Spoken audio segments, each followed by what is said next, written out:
ఇప్పుడు మనకు చాలామంది ఊహ ఏంటంటే సింగరేణికి ఎక్కువ డబ్బులు వస్తాయి అట్లా అని చాలామంది అంటారు. అక్కడ కష్టం అనేది ఎంత ఉంటుందో అనేది చాలామందికి తెలియదు. అంటే నేను స్వయంగా కష్టపడ్డా. ఎట్లా అంటే నేను స్టార్టింగ్ అపాయింట్మెంట్ ఇప్పుడు కొత్త వాళ్ళు వచ్చారు. కొత్త వాళ్ళకి ఏంటంటే కష్టం లేదు, ఉంది కష్టం ఉంది.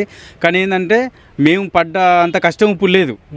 అప్పుడు మేము ఎట్లా కష్టపడ్డాము అంటే మేము ఇట్లా ఒక తట్ట ఉంటుంది, తట్టలో చెమ్మ చేసుకొని అంగు తట్ట మోసి మేము అక్కడ చెప్పులు వేసుకుంటే ఏమవుతుందంటే చెప్పులు వేసుకుంటే జారుతుంది, అంటే స్లోప్గా ఉంటుంది మొత్తం.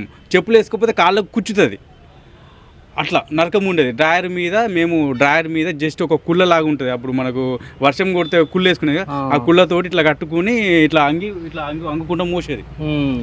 చాలా సందర్భాలు ఏంటంటే ఈ మోసేది అది ఇంకా డబ్బు నిండుతలేదా అని చెప్పి ఏడ్చిన రోజులు ఉన్నాయి. స్వయంగా నేను ఏడ్చాను. స్టార్టింగ్లో నేను ఏడ్చాను కాబట్టి నా గురించి చెప్తున్నా. ఎందుకంటే చాలామంది అనుకోవద్దు ఎందుకంటే డబ్బులు ఎక్కువ వస్తాయని. నేను ఏంటంటే ఏడ్చాను. ఎందుకు ఏడ్చాను అంటే కాళ్ళకు. ఇప్పుడు ఇంటికి వచ్చినాక ఏం చేస్తాం, నాకు అప్పుడే కొత్త పెళ్ళి అన్న. నేను ఒకటి చెప్తాను, నువ్వు చెప్పిన దానికి నువ్వు మంచిగా చెప్పినావు. ఇప్పుడు నీ శాలరీ ఎంత? నాకు ఇప్పుడు ఓకే, అప్పుడు స్టార్టింగ్ లో తక్కువ ఉంది, ఇప్పుడు 80,000 వస్తుంది. 80,000. సో ఎవరెవరైతే అన్నకి 80,000 వస్తున్నాయని అనుకుంటున్నారో, సో అన్న కష్టాలు చెప్పిందిగా అదే చెప్పాలనుకున్నావు కదా అన్న. అంతే కదా. ఏంటంటే మనకి ఇంటికి వచ్చినాక మన మిస్సెస్ చూస్తుంది. కొత్త పిల్లలకి ఏమైంది, ఆమె కాళ్ళకు రాయడానికి సరిపోయింది నాకు ఏది ఆయింట్మెంట్ అన్ని పొక్కులు వచ్చాయి. కొత్త పెళ్ళైనాక నాకు కాళ్ళకు రాయడానికి సరిపోయింది ఆ టైం అంతా. పాపం నేను 12:30కి నాది, నేను మార్నింగ్ 4 o'clock పోతా, 12:30కి పైకి వస్తా.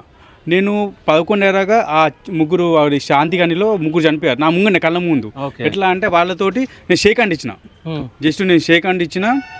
నేను షేక్ హ్యాండ్ ఇచ్చిన వాళ్ళని కలిసిన, చనిపోయే వ్యక్తులను కలిసిన, లోపల కలిసిన. నేను ఇట్లా బయటికి వెళ్ళి నేను ఇంటికి వెళ్ళిన కథ ఇంటిలో స్క్రోలింగ్ వస్తుంది.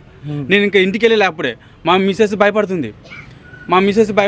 నాకు తెలియకుండా మా మిస్సెస్ ఏం చేసిన ఆల్రెడీ ఫోన్ చేస్తుంది వాళ్ళకు, మా ఆయన ఇంకా రాలేదు అని చెప్పి.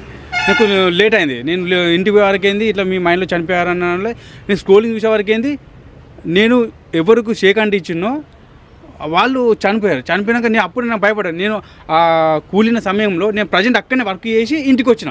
ఓకే, జస్ట్ ఏంటంటే నాకు వాళ్ళకు ఒక గంట, నేను గంట లోపల ఇంటికి వచ్చేసిన. అంటే సింగరేణి బ్రతుకులు ఎప్పుడు ఎలా ఉంటాయో ఎవరికి తెలియదు, ఏ టైంలో ఎలా ఉంటాయో తెలియదు. అంటే యాక్సిడెంట్ ఏ విధంగా రావచ్చు అది అనేది ఏంటంటే అది కొద్దిగా చెప్పదలుచుకుంది.